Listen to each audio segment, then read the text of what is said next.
दरअसल मालेगांव शहर में कई दिन से यहाँ पर जो आसिफ भाई के खिलाफ के जो लीडरान हैं वो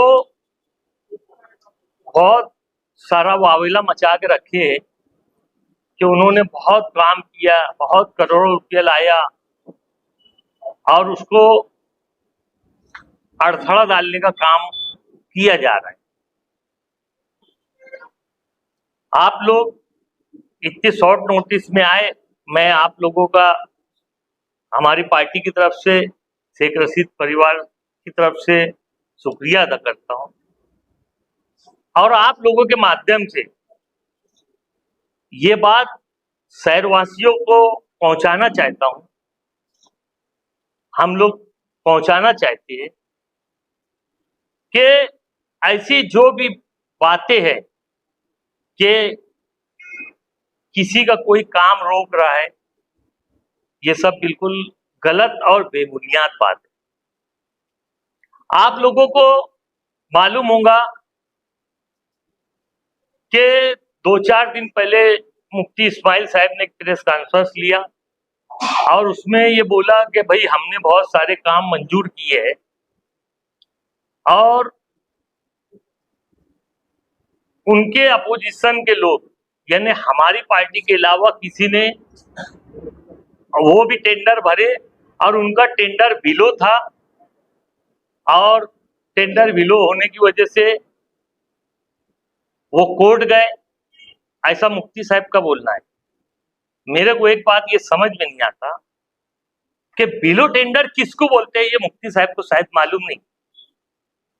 बिलो टेंडर उसको कहा जाता है जो एस्टिमेट से कम रेट में बनाने को तैयार है और टेंडर रास्ते का चलता आदमी भर नहीं सकता, कोई भीख मांगने वाला आदमी टेंडर भर नहीं सकता, कोई लीडर टेंडर भर नहीं सकता। टेंडर वही आदमी भरेगा जिसके पास लाइसेंस हो, इंजीनियरिंग का लाइसेंस हो, गवर्नमेंट से मंजूरी का लाइसेंस हो, जो जीएसटी भरता हो, वो टेंडर भर सकता। तो वो बिलो भरे चाहे अबो भरे, बिलो या कम में भरे या ज्यादा में भरे, अगर मुफ्ती साहब जैसे गांव वालों को बेवकूफ बनाने की बात कर रहे थे कि उन्होंने बिलो भरा इसलिए हमने वो काम रद्द कलेक्टर को बोल के करा दिया, बिलो भरा, तो ये तो अच्छी बात थी कि अगर इन्होंने 10 करोड़ रुपए लाया होगा उसका 30% हिस्सा कारपोरेशन को भरना है, यानी 10 करोड़ इन्होंने लाया और 3 करोड़ कारपोरेशन भरेगी, ऐसा 13 करोड़ रुपए होता, यानी इसी में 7 करोड़ उनका, 3 करोड़ का। तो अगर कम में कोई भरता है तो अच्छा है, मालेगांव महानगर पालिका का पैसा बचता। ये बोलते नहीं, वो काम नहीं करने के लिए बिलो भरा, तो क्या मालेगांव महानगर पालिका या कहीं भी बिलो टेंडर हो तो काम नहीं करने के वास्ते होता क्या? वो बिल्कुल गलत बोल रहे थे, गांव वालों को ऐसा समझ रहे थे, उनको कुछ समझता नहीं है। उसने बिलो भरा था, अगर वो 1 महीने, अगर 3 महीने की मुद्दत थी, 3 महीने इंतजार करने के बाद, ये कम से कम 1.5 साल की बात हो गई, 3 महीने इंतजार करने के बाद उसको ब्लैक लिस्ट तो किया जा सकता था।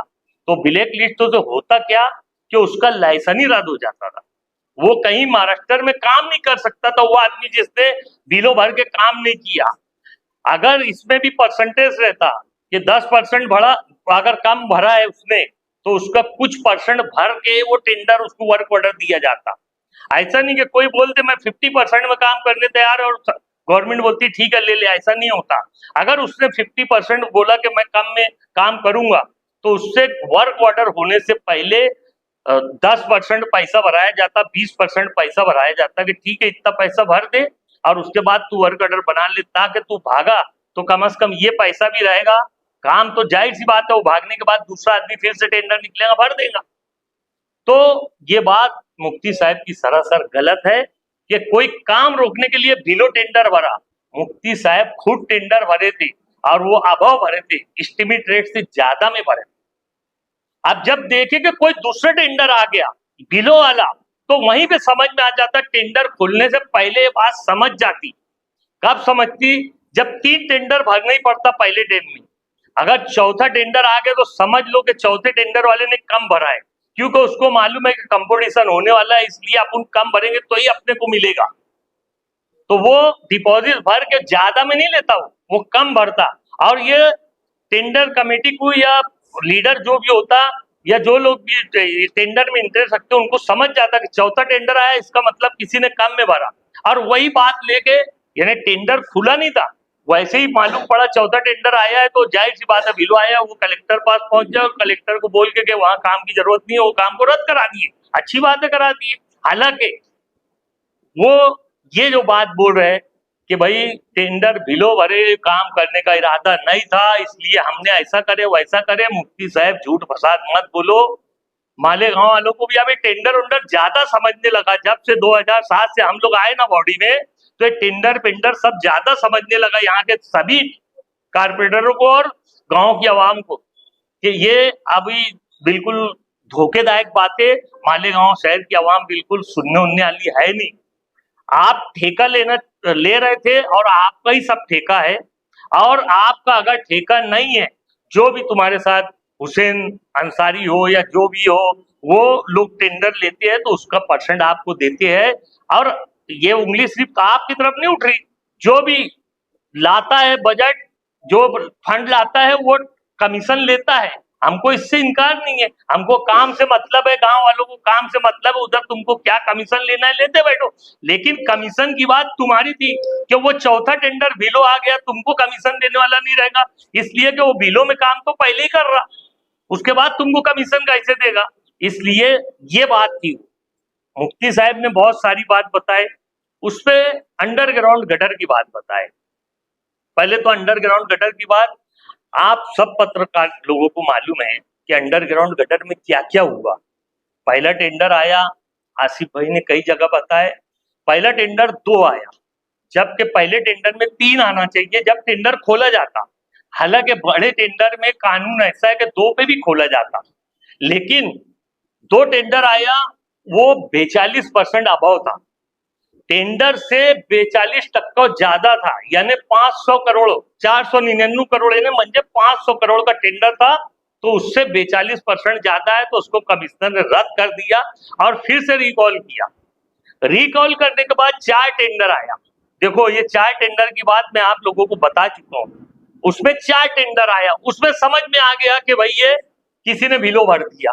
अब जब बिलो भर दिया तो उसपे मालेगांव के लीडरान जो है, जो ठेके में इंटरेस्टेड थे, वो लोगों ने वो ये कोशिश की कि भाई जो 4 आया है तो अपना 2 जो अपनी पार्टी है उसका मंजूर कर दो, और 2 बिलो वाली पार्टी है उसको रद्द कर दो, कोई वजह हो ना हो उसको रद्द कर दिया गया। 2 को रद्द कर दिया गया और 2 को वैध तो बताया गया है ना, उसको पात्र बताया गया।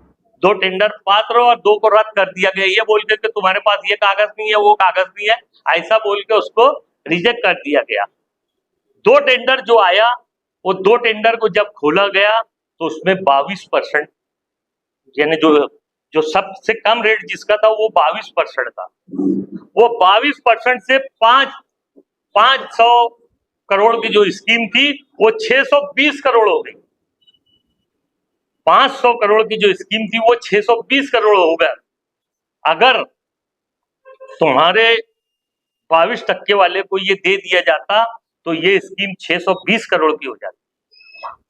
आसिफ भाई ने बोला कि भाई ये जो 22% अभाव जा रहा, हमारी शुरू से कोशिश रही कि मालेगांव महानगर पालिका का पैसा कैसे बचाया जाए। टेंडर में 3 लोगों का पैसा मिलाया गया है, सेंट्रल गवर्नमेंट, स्टेट गवर्नमेंट और महानगर पालिका, तीनों का 33% हिस्सा है। लेकिन अभाव जितना भी आएगा, चाहे वो 1% आए चाहे 100% आए, अभाव जितना आएगा वो पूरा के पूरा अभाव मालेगांव महानगर पालिका को भरना होगा। ऐसी शरायत है, क्योंकि जो अभाव आएंगे उसमें गवर्नमेंट से मांगा नहीं जाएगा, स्टेट गवर्नमेंट से बोलो या सेंट्रल गवर्नमेंट से बोलो कि भाई इतना अभाव चलेगा, वो बोलते कि वो तुम्हारा काम है, हमारा नहीं है। स्कीम 500 करोड़ थी, हमने 500 करोड़ का हिस्सा दे दिए, अब अगर ज्यादा में टेंडर जाता है तो तुम समझो 500 करोड़ गवर्नमेंट ने दी, 33% सबका था। उसके बाद हमारी ये कोशिश थी कि अभाव अगर 120 करोड़ ये ज्यादा में जा रहा है तो मालेगांव महानगर पालिका का पहले ही से 150 करोड़ हिस्सा आ रहा, उसके बावजूद 120 करोड़ और भरना पड़ेगा। इसलिए आसिफ भाई की पहले से कोशिश थी कि मालेगांव महानगर पालिका का पैसा बचना चाहिए। और मुफ्ती इस्माइल साहब को ये बात शायद मालूम नहीं कि अंडरग्राउंड जो हिजाज बेग, जो दूसरी पार्टियां, मुफ्ती इस्माइल जो बात कर रहे हैं, वो लोगों को एक बात समझ लेना चाहिए कि अंडरग्राउंड पहली बार मालेगांव में नहीं आई। शेख आसिफ जब एमएलए थे तो इन्होंने 100 करोड़ रुपया अंडरग्राउंड गटर की स्कीम लाया था। वो 100 करोड़ में यहाँ पे जो पानी फिल्टर होता है, वो 100 करोड़ में वो सब काम हो चुका है। 100 करोड़ का काम हो चुका है। उसके बाद ये अमृत 2 यानी अंडरग्राउंड स्कीम का दूसरा हिस्सा आया हुआ है, उसका नाम ही है अमृत 2। यानी 1 क्यों नहीं है? क्योंकि 1 हो चुका है, इसलिए 2 आया है। तो वो 2 आने के बाद आसिफ भाई फर्स्ट 1 किए थे तो 2 आया है। आसिफ भाई की शुरू से ये बोलना था कि भाई इसका आवाम का पैसा जाना नहीं चाहिए।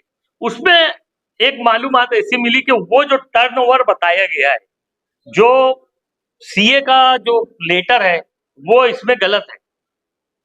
तो हम उसको चौकसी करने गए तो सीए का लेटर देखने के बाद हमने वहां एक अनुभव का लेटर भी देखा।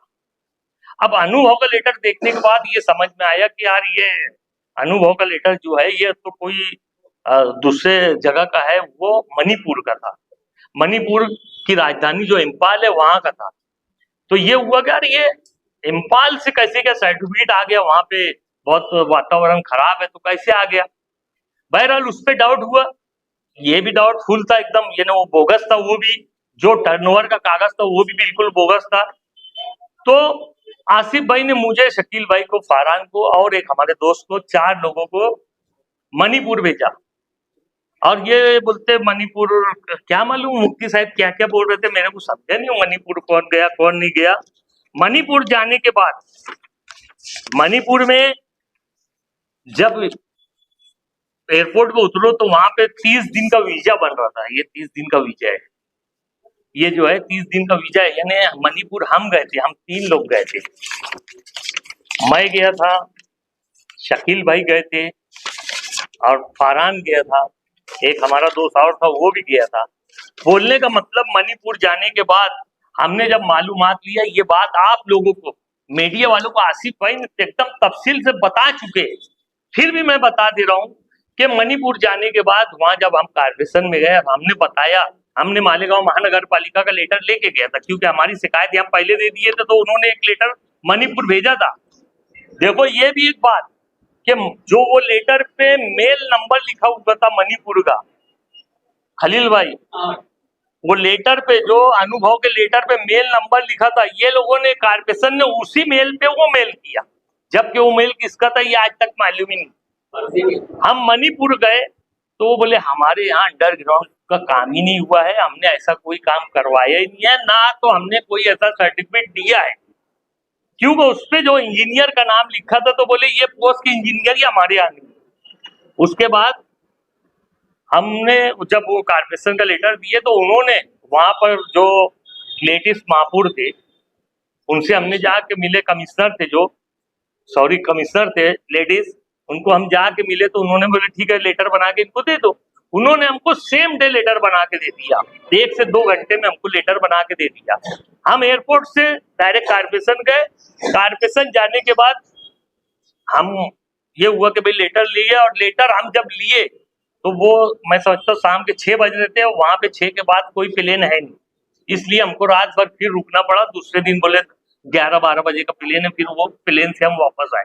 हमने लेटर लेके आए, और लेटर वहां से लेके आने के बाद हम सिर्फ लेटर लेके बाहर नहीं आए, वहां की नगर पालिका जो म्यूनसिपालिटी थी उससे हमने यहाँ मेल करवाया, मालेगांव महानगर पालिका में मेल करवाया, और उसके बाद वो हमने लेटर भी लाए।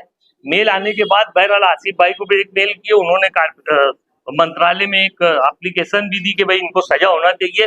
बहरहाल वो सब होने के बाद यहाँ पे फिर वो टेंडर रद्द हुआ जो 22 टक्के वाला था, 22 टक्के वाले का टेंडर रद्द हुआ। और उसके बाद वो 4 टेंडर आए हुए थे, जिसमें से 2 यानी वैध थे, 2 अवैध थे। तो उसके बाद फिर जब टेंडर निकला तो उसमें सिर्फ और सिर्फ 3 टेंडर आया। पास नहीं, बहुत आराम से आप सुन ही लो भाई साहब, इतनी जल्दी के तो अरे ये बातें हो चुकी, वो हराम अभी मेरे मुंह से कुछ मत निकालो। जब वो बोल रहे तो बोलना था कि काय को ये पंचायत बता रहे भाई साहब, ये पंचायत हो चुके ले, तुम्हारा ये काम था यार भाई। हम बार बार एक एक बात भी होती तो मीडिया वालों को बताते, तो इसके हस्ते बताते कि बार बार हमारी कहानी सुनो, उनको सुनो, हमारी सुनो, उनकी सुनो। जब हम बता दिए थे पहले, हर एक एक बात बताया मीडिया लोग के सामने, तो उनको बोलना चाहिए था कि ये कहानी बंद कर भैया, ये रोज सुन रहे हम। और हम तो कागज बता रहे हैं, हम गए थे, हम लाए, हम करे, उसके बाद भी वो बेचारे सुना रहे, और तुम भी सुन रहे हो, और गाँव वालों को ही सुना रहे। मेरी बात कब बुरा मत माने। हाँ, आज जो गहरीकरण का काम हो रहा, हाँ, क्या वो सही है कि दुरुस्त है? क्या आप उसको दुरुस्त मानते हैं क्या? वो काम दुरुस्त तो हो रहा, ना दुरुस्त हो रहा, सुन लो मेरी बात, आपकी ओर से मुखालफत की ओर इसके सवाल उठ रहे हैं। मेरी बात सुन लो। वो काम दुरुस्त, मुखालफत वो लोग करेंगे जो इंजीनियर रहेंगे, जिनको अंडरग्राउंड का काम समझेगा। नहीं मतलब मैं वहीं से आगे बढ़ूं ना, क्या तक पहुंचे, फिर वो लेटर आया, थोड़ा लेटर मैं सबकी बात का जवाब दूंगा। मैं आज बैठा हूं और ये सब लोग बैठे, सबकी बात का जवाब देने के लिए बैठे हैं। तो वो लेटर आने के बाद वो टेंडर रद्द हुआ, रद्द होने के बाद नया टेंडर निकला, तो उसमें 3 टेंडर आया। 3 टेंडर आने के बाद ये 2 टेंडर आया शायद, या 3 आया, बहरहाल उसका जो सबसे कम रेट का टेंडर था वो 9% का था। तो ये हुआ कि हमने उसका भी लेटर दिया कमिश्नर साहब को कि 9% आया है साहब, 9% से देना मत, नहीं तो इस पे भी 500 करोड़ का 9% बोले तो बहुत ज्यादा पैसा होता। तो कमिश्नर साहब ने उससे वाटाघाटी करी। वाटाघाटी करने के बाद शायद उसने 6% अभाव में ये टेंडर है। लेकिन ये दिखने में अभाव है, कमिश्नर साहब का ऐसा बोलना था कि ये दिख रहा अभाव, लेकिन ये एस्टिमेट रेट है, क्योंकि टेंडर जब निकला, जब उसका जो रेट था आज उससे ज्यादा हो गया, इसलिए हमने ये नेगोशिएशन के लिए भेजा है गवर्नमेंट तरफ। गवर्नमेंट से आया है मंजूरी कि भाई ये टेंडर अब 6% भी है तो ये एस्टिमेट रेट की इसमें आता है, इसलिए उसको। तो हमने जो मणिपुर जाके आसिफ भाई की जो कोशिश से ये सब काम किए, उससे 620 करोड़ का टेंडर अभी मेरे ख्याल से 8-10 करोड़ का ये गया है। यानी हमने उसमें 92 करोड़ रुपया बचाया है। मालेगांव महानगर पालिका का, मालेगांव शहर की आवाम का 92 करोड़ रुपया बचाया है। ये बात कभी हमने मीडिया पे ऐलान करे। आज यह और बात है कि कोई इल्जाम हमारे ऊपर डाल दे रहे कि हमारा उसमें, जबकि उसमें मालेगांव के लीडर जो आसिफ भाई के मुखालिफ लोग हैं, उनका वो कंपनी थी। मैं वो भी नाम बता सकता हूं, और नहीं तो वो लीडर लोगों ने, आप तुम लोगों को बताना चाहिए कि असलम अंसारी ने नाम बताना, मैं नाम भी बताऊंगा कि इसमें कौन कौन से लीडर मुलविस थे। हमने इसको भी 9% से बोले कि ज्यादा हो रहा है, उससे कम करने लगवा है कमिश्नर साहब को बोल के, हम गांव का फायदा कराने। और जब गांव का 92 करोड़ रुपया बचा और अब काम शुरू हुआ, तो ये काम कोई नया नहीं था कि भाई, और हमको ये बात की मालूमात नहीं है, हम कोई इंजीनियर नहीं है कि पाइप कहाँ जाड़ा आएगा, कहाँ बारीक आएगा, कहाँ लेवल कितनी रहेगी, कहाँ लेवल कितनी नहीं रहेगी, ये बात का हमको बिल्कुल भी इल्म नहीं है।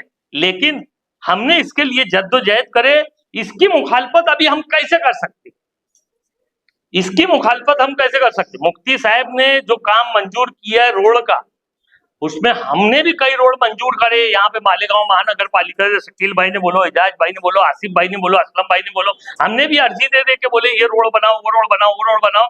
वो रोड बनाने की बात जब आती, कमिश्नर साहब डायरेक्ट बोलते कि मैंने तो स्टे दिए हुए, और स्टे इसलिए रोड बना नहीं सकते, तुम रोड और गटर का फंड छोड़ के दूसरे के लिए फंड मांगो, मैं देने को तैयार हूँ।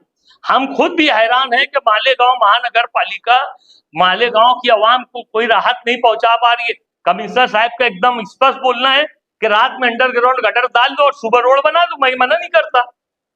तो अंडरग्राउंड गटर वो गलत और सही ये कल होते रहेगा, ये कल होते रहेगा, लेकिन कम से कम हमको क्या लेना देना है, सही हो रहा है कि गलत हो रहा है। अंडरग्राउंड गटर के जो इंजीनियर है, जिन्होंने ये एस्टीमेट बनाया गवर्नमेंट ने, गवर्नमेंट ने अपने पार्टी से एस्टिमेट बनाया, एमजीपी से एस्टिमेट बनाया है, तो एमजीपी को मालूम है कि कहाँ पाइप जाड़ आएगा, कहाँ बारीक आएगा। पहले 100 करोड़ में भी, पहले 100 करोड़ रुपए जो आया है उससे हमने देखे कि अजीज कल्लू स्टेडियम तक के, पवारवाड़ी रोड से अजीज कल्लू स्टेडियम तक के पाइपलाइन आई सीमेंट की, वो 18 इंच थी।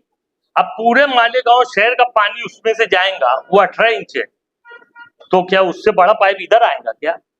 लेकिन फिर भी ये बात मैं आप लोगों के सामने बोल रहा हूं कि उसकी हमको भी कोई आइडिया नहीं कि भाई वो पाइप बारीक कितना है, कितना जाड़ा है, कहाँ कहाँ गिरने वाला, ये सब डिजाइन और ये पाइप का माप ये सब एमजीपी ने दी है। किसी मालेगांव महानगर पालिका के कोई इंजीनियर और कमिश्नर से पूछेंगे, वो ही बोलेंगे मुझे मालूम नहीं। तो इसका ये मतलब नहीं कि उनको समझता नहीं, लेकिन ये बनाएंगे कोई और दिया है, जो उसका इंजीनियर है उसने बना के दिया है, तो उसमें मैं या कोई भी क्या बोल सकता कि ये गलत है कि सही है। आप शहर के जिम्मेदार हैं। जिम्मेदार का ये मतलब नहीं कि मैं इंजीनियर हूं। गलत होना सही होना इसका नजर रखना आपका काम है। सवाल ही पैदा नहीं हो रहा, गलत हो रहा क्या गलत हो रहा वो तुम बताओ, तो फिर हम उसके बारे में बोलेंगे ना। और जरा फास्ट बोलो और आगे बात बोलो। हाँ, ये नहीं मुफ्ती साहब की बात तो यही, उन्होंने जो आरोप लगाए तुम पर क्या तुम काम रुकाए, ये बात बोलो जी भाई। यही बात बोल रहा कि जो काम रुकाने की बात है, उसके बाद कमिश्नर का एक लेटर निकला कि काम 31 जनवरी को कमिश्नर ने लेटर निकाला, 31 जनवरी 2024 को, कि भाई काम रोड का और गटर का बंद कर दो, इसलिए कि यहाँ बुखारी गटर मंजूर हो चुकी है। काम उस दिन से बंद हो गया। हमने कुछ बोल के मुफ्ती साहब का काम रुकवाया नहीं। उसके बाद अभी 19/7 को एक लेटर निकला है, 19/7/2024 को, यानी मैं समझता हूँ आज से 11 दिन पहले ये लेटर निकला हुआ है। इस लेटर पे कनिष्ठ अभियंता की सही है, जो इंजीनियर होता कारपोरेशन का उसकी सही है, ये कोई बच्चों साहब की सही नहीं है, कोई कमिश्नर साहब की सही नहीं है। तो ये सही कनिष्ठ अभियंता की है, और ये साइन का जो लेटर है ये हर उस आदमी को दिया गया जिसने रोड का काम लिया है। तो ये कागज पे ऐसा लिखा हुआ है कि मानपा श्री दादाजी दगड़ू भूसे मंत्री साहब के साथ एक बैठक हुई और उसमें उन्होंने बोला काम शुरू कर दो। दादा भाऊ का ये लेटर है, उनके नाम का उल्लेख है कि उन्होंने बोला ये काम शुरू कर दो। मुफ्ती साहब का क्यों नहीं नाम है इसमें? उनको काळजी नहीं थी क्या काम करवाने की? अगर दादा भूसे साहब का इसमें नाम है तो मुफ्ती इस्माइल साहब का नाम क्यों नहीं ये लेटर पे? कि दादा भूसे साहब और मुफ्ती इस्माइल साहब बोले कि भाई काम चालू करो। क्यों उनको काम चालू कराने की यानी तमन्ना ख्वाहिश नहीं थी क्या? ये चाहते नहीं थे क्या मालेगांव शहर में काम हो? तो जब ये बैठक थी, जब ये बोला गया काम शुरू करो, तो जब उनका नाम क्यों नहीं है? ये इंजीनियर लिखा है, देखो दो ठेकेदारों का ये लेटर मुझे मिला है और दोनों ठेकेदारों के उसमें दादा भाऊ का उल्लेख है, तो मुफ्ती साहब का उल्लेख क्यों नहीं? इसलिए कि मुफ्ती साहब चाहते नहीं कि रोड का काम को सियासत करना चाहते, और सियासत ये करना चाहते हैं कि आसिफ भाई ये काम रोक रहे हैं। उन्होंने बोला असलम अंसारी के नाम से आसिफ भाई ने पिटीशन दाखिल करी, जबकि वो पिटीशन नहीं है। ये पत्रकार लोगों ने उनसे सवाल भी करा कि भाई वो पिटीशन नहीं है, वो नोटिस है। पिटीशन बिल्कुल बनेगी, 100% पिटीशन बनेगी। ये जो काम शुरू करने की बात हुई है, तो हमारा बोलना ऐसा है, अंडरग्राउंड गटर जो डाली जा रही है उसको बारीक पाइप पे जाड़ा कराओ, प्लास्टिक का पाइप है लोखंड का कराओ, हमको उससे कोई लेना देना नहीं, हमको उससे कोई लेना देना नहीं। लेकिन आज पेचवर की जो बात करते हैं मुफ्ती इस्माइल साहब, 500 करोड़ में सिर्फ 8 करोड़ रुपए पेचवर के नाम पे पूरे मालेगांव शहर में। अब बताओ 8 करोड़ रुपए में 8 करोड़ रुपए पूरे मालेगांव में पेचवर हो जाएगा क्या? लाइन तो पूरे मालेगांव में गिरना है, उसके बाद पेचवर 8 करोड़ में हो जाएगा क्या? तो ये सब बोलने की बात है कि पेचवर हो जाएगा, ये हो जाएगा। जब पेचवर ही करना है तो नवी रोड तोड़ क्यों रे भैया? फिर नवी रोड बना के फिर तोड़ना उसको, ये कोई अकलमंदी की बात है क्या? अरे भाई रात में तुम्हारे हिसाब से, तुम्हारे इंजीनियर के हिसाब से पाइप डलवा लो और सुबह रोड बना लो, हमको क्या लेना देना है? लेकिन जैसा वो चाहते हैं वैसा काम तो बहरहाल नहीं होगा। क्यों कि हम बहुत सारी बात इसमें गुप्त रख रहे हैं, जो हमको 25 तारीख को होने वाली मीटिंग में ये बताया जाएगा। हम बताएंगे मालेगांव को कौन गिरोह रख रहा, किसके पास गिरोह रख रहा जो आसिफ भाई बताने वाले हैं। तो इसमें से बहुत सारी बात हम कट करके रोक रहे, नहीं तो बहुत अच्छी से बताए होते, बहुत तफसील हमको भी मालूम है। मुफ्ती साहब की बातों को अभी खत्म करके दूसरे की बात पे आ रहा हूँ। कल एक प्रेस कॉन्फ्रेंस हुई, साबिक सदर बल्दिया के पहले नहीं, सवाल एक सवाल नंबर से मैंने आपका नाम लेकर कहा कि असलम अंसारी और शकील जानी पे जांच इंतजाम करते वहाँ थोड़ी होना यकीनी। इस बात का सिर्फ मैं एक मिनट और आसिफ साहब जहाँ आए वहाँ मामला खत्म, फिर आगे क्या होता है मुझे अखबार वालों को बताया ही नहीं जाता। मैं सिर्फ मतलब वो जो उन्होंने बोला हम दोनों का नाम लिया, मैं सिर्फ एक लफ्ज में उसका जवाब दूंगा। चोरों को नजर आते हैं सारे चोर, चोरों को नजर आते हैं सारे चोर, ये मेरा जवाब है। शकील भाई ये जवाब नहीं। नहीं अच्छा, और सुनो तो भाई साहब, नहीं वो हमको जो बता रहे हैं कि हम जब जाते हैं तो तोड़ी तबाड़ी के हिसाब से जाते हैं, तो इसका मतलब हम चोरी करते हैं। मलेरिया के मलेरिया भाई क्या होता है चोरी, कोई भी तरीके की चोरी, मलेरिया सुनो मेरी बात, एक मिनट असलम भाई जरा मुझे बोलने दो। कोई भी तरीके की चोरी है ना, जो चोर होता है ना तो उसको सब चोर नजर आती है, समझ लो। मलेरिया नहीं तो साबित करना ऐसे कागजात के साथ केस दर्ज करो ना।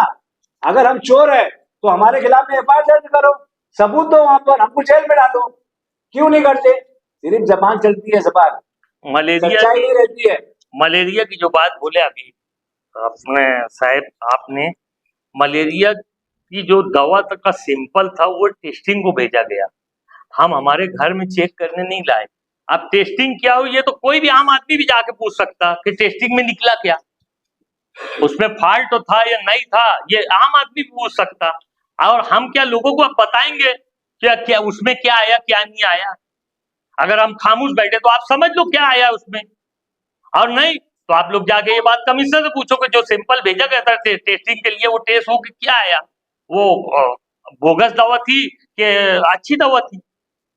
दूसरी बात, अभी मैं हालांकि दूसरे लोग ने उसके पहले बोले थे, मैं एजाज बेग साहब की बात बाद में बोलना चाहता था, लेकिन जब खलील भाई ने आप छेड़ ही दिए तो सुनो। एजाज बेग साहब की बातों का जवाब देना मैं उचित नहीं समझता, वो एक बेवकूफ आदमी है। मैं आप जवाबदारों के सामने बोल रहा हूँ, वो बोलते मैं 5 टेम में चुन के आया, 25 साल हो गया, हमको तो 3 ही साल हुए थे, 15 ही साल हुए, 3 बार चुन के आए। लेकिन हमको मालूम है, उन्होंने कल अपने बयान में आप ही के चैनल के माध्यम से कहा कि मालिक अगर मुफ्ती साहब चाहते तो ये जो सौदा हुआ है एमएलसी चुनाव का कि वोट दिए बीजेपी और सिंधे गवर्नमेंट के आदमी को, और बोलते हैं कि मैंने कांग्रेस को वोट दिया या किसी और को वोट दिया, तो अगर एजाज बेग का बोलना बता रहा हूँ, तो वो चाहता तो बोल सकता था कि भाई सिंधे साहब से मुफ्ती साहब बोलते कि 100 एकड़ सेती महामंडल की जमीन दिला दो और कम से कम मालेगांव महानगर पालिका का अपना खुद का डैम तो हो जाता। उस बेवकूफ आदमी को ये नहीं मालूम कि तलवाड़ा डैम जो है वो मालेगांव महानगर पालिका का अपना खुद का डैम है। तो 25 साल में अगर उसको ये नहीं मालूम कि डैम किसका है तो वो क्या पानी की बात करेगा। मैं आप लोगों के मालूमात के लिए बता देना चाहता हूँ, पानी के ताल्लुक से मैं अभी और आगे भी बताऊंगा, लेकिन मैं ये बता देना चाहता हूँ, ये जो उतारा है आयुक्तों के नाम का, मालेगांव महानगर पालिका आयुक्तों के नाम का, ये डैम का है, तुम्हारे तलवाड़ा डैम का है। तलवाड़ा सेती नहीं वो मैं बाद में बताता हूँ। ये जो है ना, ये जो उतारा है ये तलवाड़ा डैम का उतारा है, और वहां पर यानी बहुत सारा सर्वे एक्वायर करके वो डैम बनाया गया, वो सब है। देखो ये जितना सर्वे नंबर लिखा हुआ है ये सब तलवाड़ा डैम का है।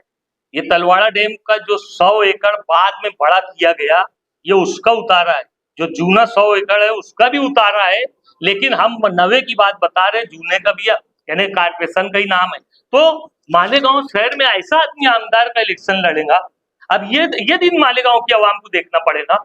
ऐसा आदमी इलेक्शन लड़ेगा जिसको ये नहीं मालूम कि यार महानगर पालिका की मिल्कियत क्या है क्या नहीं, ये तो तलवाड़ा डैम ऐसे ही छोड़ दे रहा, तो बनाने की बात कैसी या बनवाने की बात कैसी। तो आप लोग के माध्यम से मैं कागज के साथ, और ये खुली किताब है, तुम जाकर उतारा निकाल सकते हो, आप जाकर किसी से भी पूछ सकते हो मालेगांव महानगर पालिका में कि तलवाड़ा डैम कल मैं जाके एक को पूछा कि मुझे मालूम नहीं है, ऐसा आप लोग बिल्कुल समझना मत, हाँ मैं आगे बताता हूँ। मैं जाके साहब से पूछा, बच्चों साहब से, वो अभी वाटर सप्लाई के बड़े हैं, और ऐसे भी सिटी इंजीनियर 5 डिपार्टमेंट का बड़ा रहता है जिसमें वाटर सप्लाई भी रहता है, लेकिन वाटर सप्लाई में अभी कोई अधीक्षक नहीं होने की वजह से वही अधीक्षक है। उनसे मैंने पूछा, बच्चों साहब ये तलवाड़ा डैम किसका है? बोले अपना है। वो ऐसा टेढ़ा मुंह करके बोले, क्या असलम भाई ऐसा सवाल पूछ रहे? बोले अपना है। मतलब क्या सबूत है तुम्हारा? अरे बोले हमारे नाम पे है, इससे बड़ा और सबूत क्या है? तो मतलब तुमको मालूम हो, बेवकूफ को नहीं मालूम इजाज बेग को कि ये मालेगांव महानगर पालिका का डैम है? अब बोले उसको नहीं मालूम, मैं क्या करूं? मैं जाने लगा, रोका उसने मुझे, बच्चों साहब ने रोके। असलम सही में ऐसा बोला? मतलब हाँ। अरे बोले वो तो तुमसे सीनियर है। अरे मतलब सीनियर जूनियर से कुछ नहीं होता, ये लगन की बात है, ये लगन की बात है कि किस जो टीवी बनाता ना भैया, जो कंप्यूटर बनाता ना, तो उसमें कई हजार वायर आते, लेकिन जब तुम लेके जाएंगे ना तो बराबर पकड़ लेता कि ये वायर में खराबी है। क्यों? कि उसका इंटरेस्ट रहता, उसमें उसको बनाने का इंटरेस्ट रहता। वैसे हमारा भी इंटरेस्ट है, हमको मालूम है मालेगांव महानगर पालिका की कौन कौन सी इमारत और कौन कौन सी मिल्कियत है। अब एजाज बेग को नहीं मालूम, जो आज बात करते हैं असेंबली इलेक्शन लड़ने की, उस बेचारे को मालूम नहीं कि तलवाड़ा डैम महानगर पालिका का है। एजाज बेग की बात का ये जवाब मेरा हो गया। शान हिंद और मुस्तकिम डिग्निटी की बात ले लो। पहले तो एक बात बोलता मैं कि एक पोस्ट चल रही है हमारे व्हाट्सएप पे कि कोई नया रास्ता एजाज होने वाला है, जैसा क्या होने वाला है? इतनी गाड़ी उठती मुझे नहीं आती। हाँ एजाज होना, कोई नया रास्ता, जैसा अभी मोदी सरकार ने वो समुद्र के अंदर से ब्रिज बना दी, मैं समझा कि ऐसा कोई रास्ता बन रहा होगा। यार हम नहीं कर पाए, मुस्तकिम कर लिया है तो बड़ी खुशी की बात है, लेकिन जब नीचे पड़ा तो वो जहाँ बच्चे पेशाब करते थे वो रास्ता बना रहे, जो आज कोई काम का रास्ता नहीं है वो रास्ता बना रहे। मुस्तकिम डिग्निटी ये बात भूल गया बेचारा कि शेख रशीद साहब ने आयशा नगर मैयत ले जाने का, लोगों को आने जाने का, मैयत के अलावा लोगों को आने जाने की बहुत ज्यादा दुश्वारी थी, वहां पैसा खर्चा करके अपने जेब का उन्होंने वहां रास्ता निकलवाया। वो क्या बोले तुम? तकलीफ, वो एक नई तकलीफ है, वो एक नया रास्ता निकला, इसको बोलते तकलीफ। उससे कोई तकलीफ ही नहीं है तो तकलीफ कैसी? अब वो रास्ते से किसी को कोई तकलीफ ही नहीं है तो तकलीफ कैसी? दूसरी बात, 80 फुटी रोड, इसाक सेठ जर वाले के सामने एजाज भाई बाजू में बैठे हुए, एजाज भाई भी उस वार्ड के मेंबर थे, मैं भी उस वार्ड का मेंबर था, हम दोनों ने मिलके वहां 80 फुट का रास्ता निकाले। क्या बोलते उसको? तकलीफ। ये एक तकलीफ थी। तुम देख लो आज जो रास्ता पहले था वो बंद हो गया, वो मस्जिद बनने की वजह से वो रास्ता बंद हो गया, हमने 80 फुट का रास्ता निकाल दिया, इसको बोलते हैं तकलीफ। जिससे लोगों की थी तकलीफ, हमने उसको तकलीफ करे। और मैं ये मेरी मेंबरी की बात बता रहा, दाऊद सेठ कंपाउंड के बाजू में जो आपको डामर का रोड दिखता है ना कि बड़ा अच्छा बना है, वो रोड हमने बनवाया, मैंने बनाया, शेख रशीद साहब से फंड लेके बनाया। वो रास्ता प्राइवेट है, दाऊद सेठ की जमीन पे, दाऊद सेठ परिवार की जमीन पे वो रास्ता बना हुआ है। बहुत मेहनत करके उन लोगों से विनती करके वो बेचारों ने रास्ता दिया, आज तक उनको पैसा नहीं मिला, वो रास्ता बनाया। उसकी ये तकलीफ, बहुत ज्यादा तकलीफ में लोग थे, इतने कीचड़ में जाते थे, हमने उसकी तकलीफ की। ये रास्ते की बात हो गई। अब डैम की और पानी की बात करते हो, वो तो बहुत जरूरी है भैया। हमने ठहराव किए, जैसी शेख रशीद साहब चुन के हम लोग आए, शेख रशीद साहब मेयर बनने के लिए कोई सौदा नहीं किया। मैं आपके माध्यम से और पहले भी बहुत मरतबा बोल चुका हूं कि शेख रशीद साहब ने मेयर बनने के लिए कोई सौदा नहीं किया, इसलिए कि सौदा वो होता जब अचानक आदमी मेयर बनने की बात करता, जैसे नबी अहमद। किसी को मालूम नहीं था कि नबी अहमद चुन के आएगा या चुन के आने बाद वो मेयर का टिकट फॉर्म भरेगा। ऐसा कोई आदमी आता तो ये होता कि यार उसने सौदा करके आया होता। शेख रशीद साहब ने 6 महीना पहले डिक्लेयर कर दिए थे मैं इलेक्शन लड़ूंगा और मेयर बनूंगा, और अल्लाह ने उनको बनाया मेयर। तो इसमें सौदे की क्या बात है? अगर दबाड़ी को पानी देने की बात थी या किसी से मुआयदा था या नहीं था, मुझे वो, मैं बाखुदा ये सब बातें जानता नहीं और ये बात हुई नहीं। जिसकी लोग आज बात करते हैं वो दादा भूसे साहब ने क्या तकरीर में बोले और कुछ बोल देंगे तकरीर में, तो वो मुझे मालूम नहीं। लेकिन ऐसी सब बातें गलत है, इसलिए कि वो शेख रशीद जिसने गिरना डैम का पानी लाया, कोई माई के लाल लीडर ने, मालेगांव शहर के किसी भी माई के लाल लीडर के ये जरूरत नहीं थी कि वो कम से कम ये काम करता। ये जो काम था गिरना डैम स्कीम का, वो शब्बीर सेठ चाहते थे कि गिरना डैम का पानी इधर आवे और उसको पाए तकमील तक पहुंचाने का काम शेख रशीद साहब ने किए। ये बोलते तलवाड़ा डैम मालेगांव महानगर पालिका का डैम है और वो डैम 200 एकड़ जमीन पे बना है और गिरना डैम कई हजार एकड़ जमीन पे बना है और ये जमीन पे बना है, वो पहाड़ों के बीच में बना है। अगर पहाड़ तक भी पानी आए तो भर सकता है और टिक सकता है। ये जमीन के लेवल के ऊपर पानी होता ना, ये जमीन के लेवल के ऊपर पानी होता तो वो पानी छलक के गिरने लगता। और यही बात थी कि वो पानी जब छलकता था तो वो वहां पे एक बाढ़ बनी हुई है, दीवार बनी हुई है, वो दीवार से पानी गिरने लगता था। तो ये होता था कि डैम छलक गया, जिसे बोलते हैं ना, बड़े बड़े अखबार की सुर्खियां बनती है कि डैम छलक गया। तो वो छलक गया तो कैसे छलक जाता, वो दीवार पे तो पानी जब गिरने लगता तो इसका मतलब ये होता डैम छलक गया। तो वो जब छलकता था डैम ना, तो एक के खेत में भी जाता था पानी।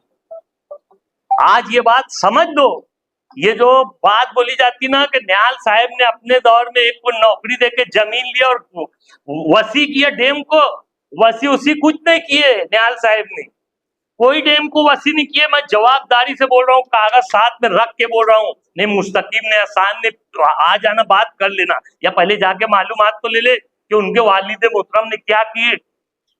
ये जब डैम छलकता था तो दीवार से भी पानी जाता था और एक खेती वाले के, एक किसान के खेत में भी जाता था। वो किसान बार बार तकरार करता था प्रांत को, कलेक्टर को, गवर्नमेंट को और उस टाइम की म्यूनसिपालिटी को कि यार मेरे खेत में पानी आ जाता, पूरा खेत का नुकसान हो जाता, तो ये पानी आना बंद करो। अब पानी आना बंद करो बोले तो इसको कैसे बंद करेंगे? उसकी जमीन के ठीक बाजू से हमारा खड्डा था डैम का। अब ये हुआ कि वहां पे दीवार उठाओ तो दीवार उठाई नहीं जा सकती थी। अब करना क्या चाहिए? तो वो एक उसी की जमीन की किनारे का हिस्सा मान लो 2.25 एकड़, जवाबदारी से बोल रहा हूँ, ये बोलते ना डैम वसी कर दिए, डैम वसी कर दिए। 2.25 एकड़ जमीन उससे खरीदी गई और जमीन डैम के बिल्कुल लग के, ऐसा उसकी जितनी जमीन थी, यानी ऐसे 2.25 एकड़ नहीं, ऐसे लंबाई में कोड़ से 2.25 एकड़ जमीन खरीदी गई ताकि वहां पे डैम ऊंचा किया जाए, उसकी जमीन पे ऊंचा किया जाए ताकि उसकी जमीन में पानी ना जाए। इसके लिए 2.25 एकड़ जमीन खरीदी गई और उसके बदले में उसको नौकरी दी गई। और नौकरी देने के टाइम पे जब नौकरी देने की बात आई तो उसमें ये हुआ कि किसके हाथ से सर्टिफिकेट उसको दिया जाए।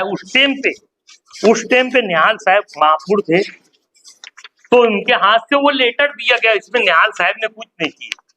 ये 2.25 एकड़ खरीदने में भी निहाल साहब ने कुछ नहीं किए। खलील भाई, मेरे पास प्रूफ है, वो प्रूफ के बिना पे बोल रहा हूँ। इस पे याकूब अब्दुल सत्तार साहब की साइन है, याकूब अब्दुल सत्तार की साइन है। इसने वो ठहराव किया था कि वो जमीन ली जाए और उसका नाम है, ये देखो उसका नाम है पांडुरंग, ये देखो उसका नाम है पांडुरंग, इसके लड़के को नौकरी दी जाए, ऐसा ठहराव है। और नौकरी देने का काम वहां का कमिश्नर करे, ऐसा इस पे लिखा हुआ है। याकूब सेठ का ठहराव है कि वो नौकरी देने का काम जो है, जमीन तो ले ली जाए लेकिन वो कमिश्नर को दिया जाए वो पावर, ताकि वो नौकरी देने लेने का काम कमिश्नर का है। कोई मेयर का, किसी भी जमाने में कोई मेयर का काम नहीं रहता था।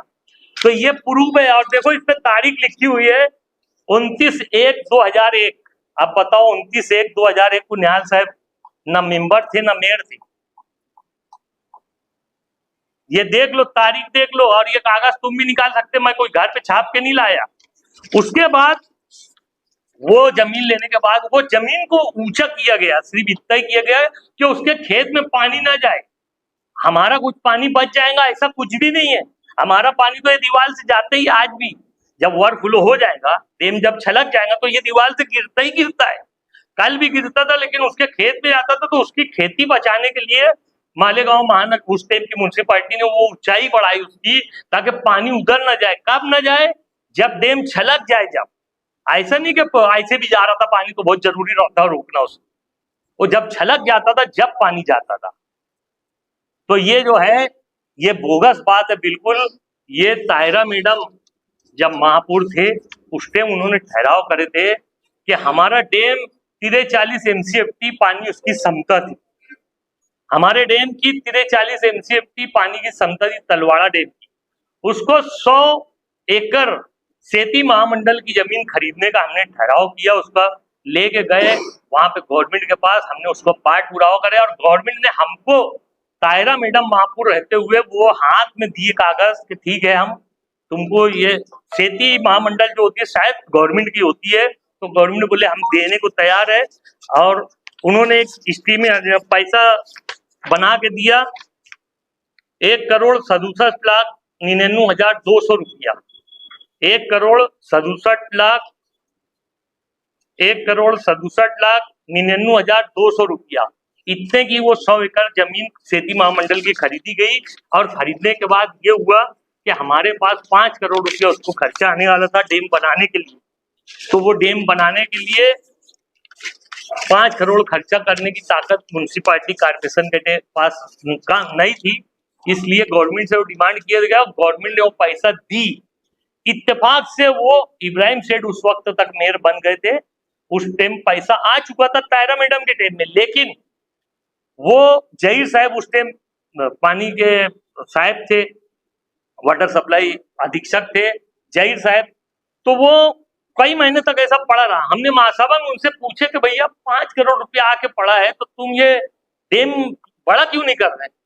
तो बोले अपने पास कोई सक्षम इंजीनियर नहीं है जो ये डिजाइन बना सके। हमने बोले भैया नहीं है तो नासिक वालों को दो जिससे डैम बनाया है, बंबई वालों को दो जिससे इंजीनियर ही लगाना है ना, फट से इंजीनियर लगाओ तो टेंडर निकालो। उसके बाद जब टेंडर निकला, महासभा में बहुत हंगामा होने के बाद जब टेंडर निकला तो वो बनाने का जब उद्घाटन का टाइम आया तो उस टाइम पे इब्राहिम सेठ महापौर थे और इब्राहिम सेठ, ताहिरा मैडम, शेख रशीद साहब, हम सभी मिलके, दादा भूसे साहब, हम सभी मिलके जाके वो 100 एकड़ जमीन का डैम बड़ा करे चालू हो गया। अब हम पर इल्जाम आता कि हमने दाबाड़ी को पानी दे दिया। अच्छा, ये इल्जाम हमारे ऊपर आता है और आने के बाद सब बैठ के सुनते अरे बाप रे पानी दे दिए, जबकि मैं हमेशा हर मीटिंग में बोलता रहा कि आप भी यहीं के, मैं भी यहीं का है, मेरे बच्चे भी यहीं के, मेरे बच्चों के बच्चे भी यहीं के, मेरे खानदान यहाँ का है, हम सब यहाँ के मालेगांव शहर के जो शहरवासी है, अगर वो मरेंगे भी तो यहीं रहने वाले हैं। अगर हम उनके हिस्से का पानी एक कतरा भी किसी को दे दिए तो हम गुनहगार हैं। हमने तलवाड़ा डैम का पानी जो हमारे मालेगांव महानगर पालिका मालेगांव का हिस्सा था उसका एक कतरा भी देने के लिए नहीं बोला। हमने पानी देने की बात ही नहीं की है। आप हमारा ठहराव पढ़ लो, वहां पर कभी देखा मैं पानी परिषद हुई, कभी कुछ हुआ, कभी कुछ हुआ। पानी परिषद में देखा कई वकील भी थे, कई डॉक्टर थे, कई इंजीनियर थे और जहीर साहब खुद भी थे, लेकिन जहीर साहब ने वहां कोई भाषण नहीं किए थे। तो क्यों नहीं किए थे? या कोई इंजीनियर को लेके ठहराव पढ़ना चाहिए था ना कि भाई ये ठहराव में लिखा क्या है।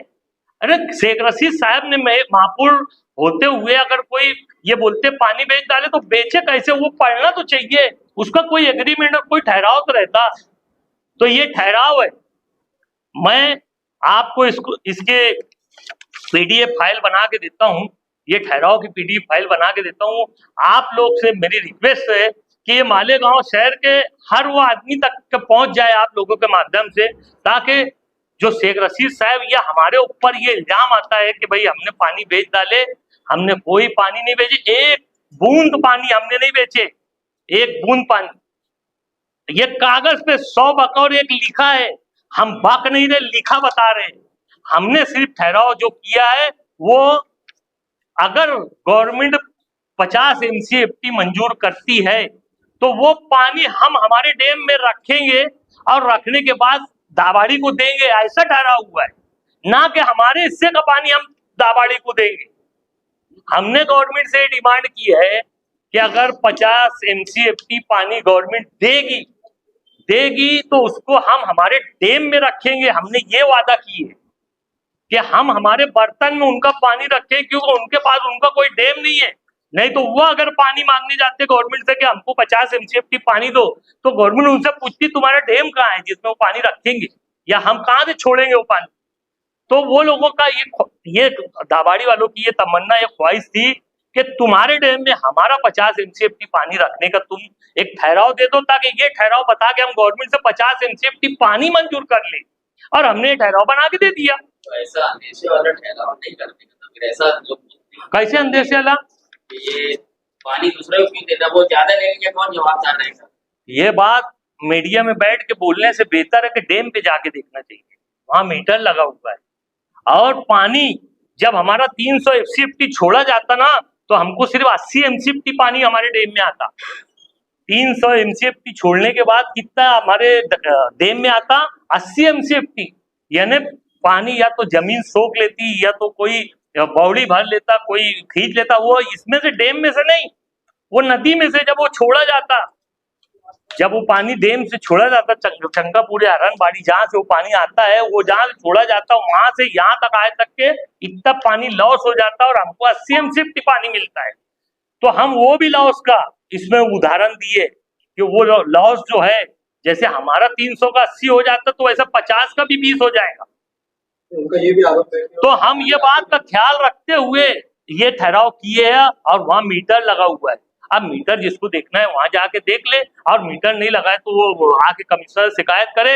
मैंने कल मालूमात लिया तो उनका बोलना ऐसा था कि हमने जो उनको पानी दिया उसके पानी पट्टी हमने ले ली उनसे, लेकिन पानी पट्टी अगर उनका 50 MCFT मंजूर हुआ है तो तुम पानी पट्टी ले सकते, नहीं तो पानी देना गुनाह है।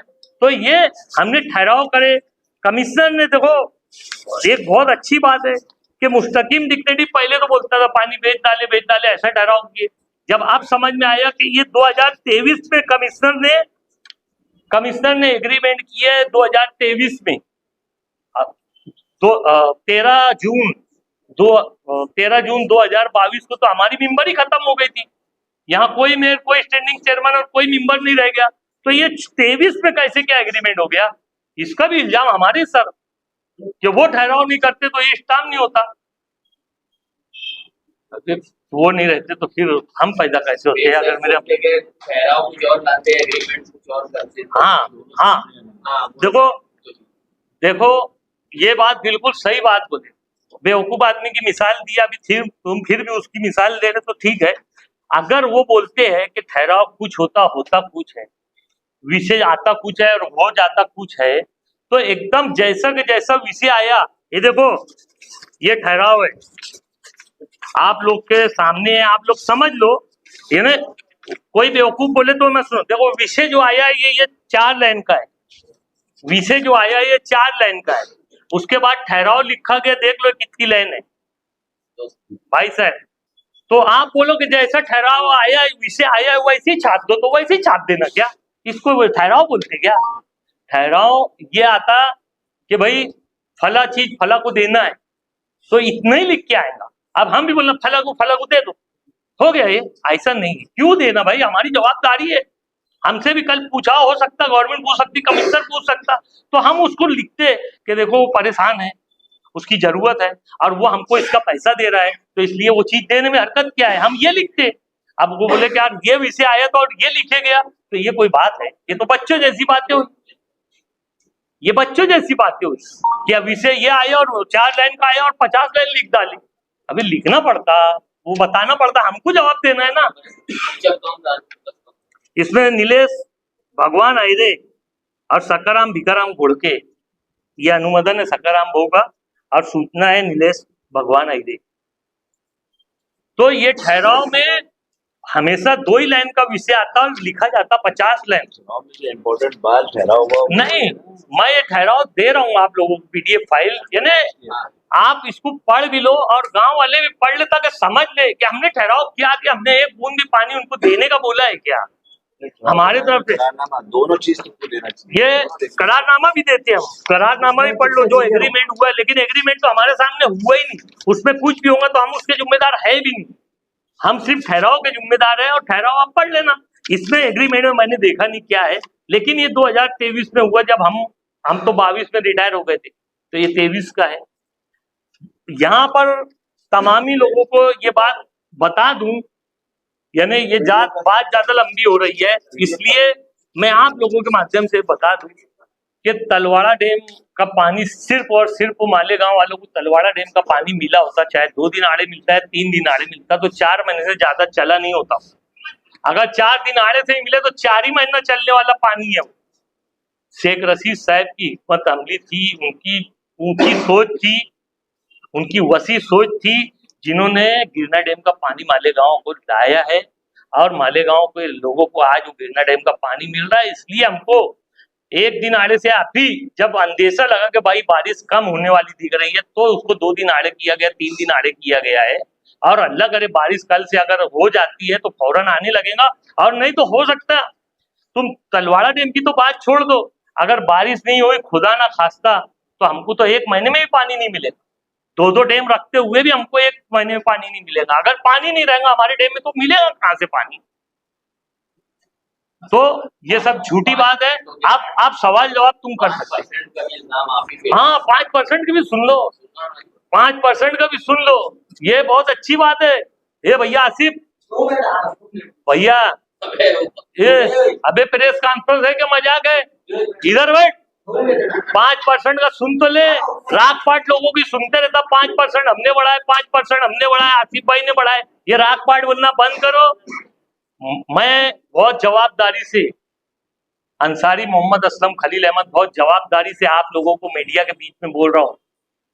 2007 में जब मैं चुन के आया तो उस टाइम आसिफ भाई मेयर की मेयरशिप खत्म हो गई थी और नजमुद्दीन खजूर वाले साहब मेयर बने थे। उसके बाद से ये 5% चालू हुई, लेकिन उसके पहले से ठहराव हो चुका था। यानी मैं समझता हूँ 2008 ये पहला साल था ये 5% बढ़ने का। 5% बढ़ने की जो बात है उसमें ये आती सरती थी, वो जो 168 करोड़ रुपए की स्कीम आई थी मालेगांव महानगर पालिका में, पाइप वाटर सप्लाई की स्कीम आई थी 168 करोड़ रुपए। तो वो जब मालेगांव शहर को दी गई तो क्या लेना नहीं चाहिए था?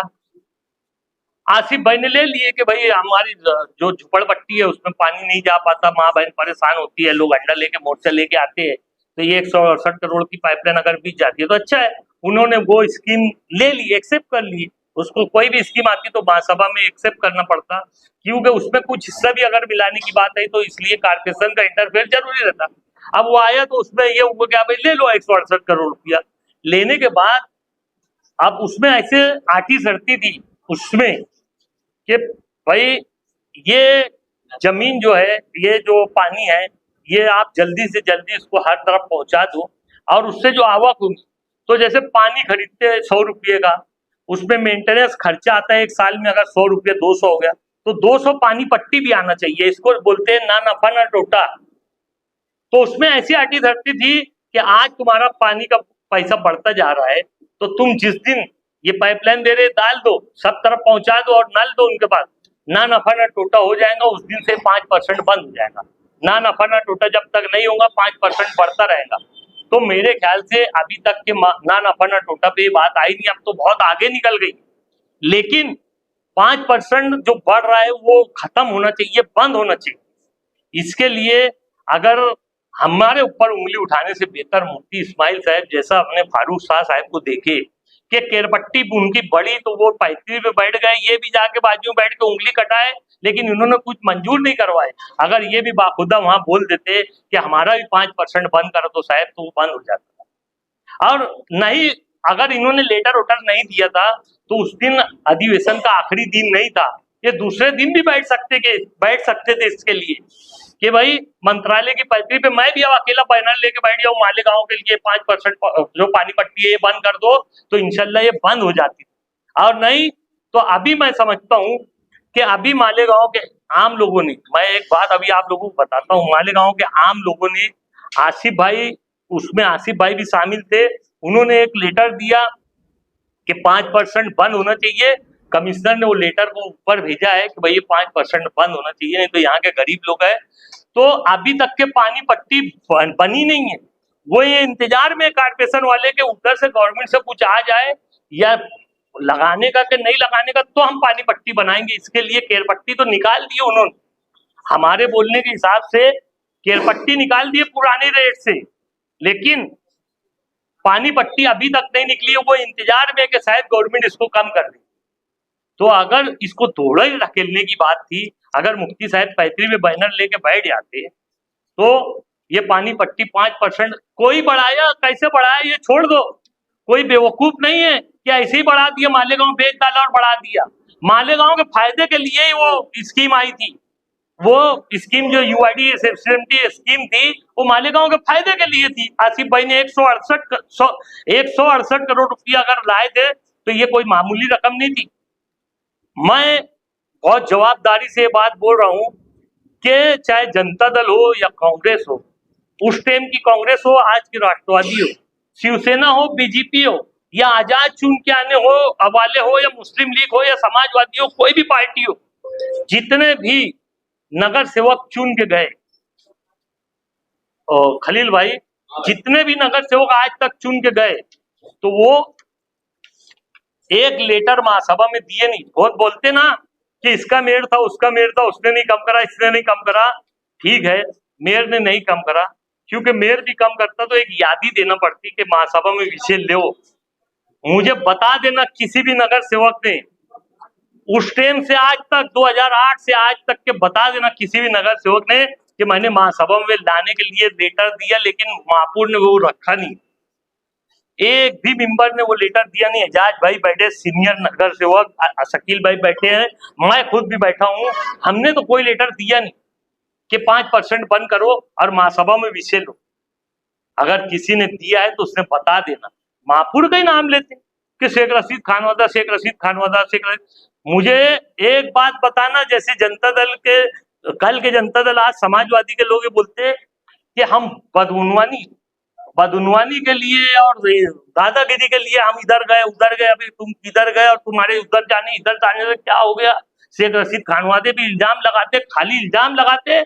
आज तक ना तो शेख रशीद खानवादे को एक नोटिस मिली कि भाई ये काम में तुमने बदउनवानी की, और नहीं तो जितना काम शेख रशीद साहब, शेख आसिफ साहब लाए वो बता देना इन्होंने भी। और इनके भी आमदार थे 35 साल, इनके भी वालिद मोहतरम आमदार थे, उन्होंने क्या लाए वो बता देना। एक चीज का मुकाबला नहीं, एक चीज वो बोलते स्कूल लेके आ गए। आसिफ भाई ने बताया स्कूल तो कमाई का आधार है। शेख रशीद साहब ने स्कूल अपने नाम पे नहीं लाए। और नहीं तो देख लो आज जो रॉयल कॉलेज चल रही है, वो उनके जो भी वो श्रेष्ठ है उनको साथ में ले जाने वाले, ऐसा बहुत सी कॉलेजों को साथ में ले जाके परमिशन दिलाने वाले शेख रशीद साहब थे।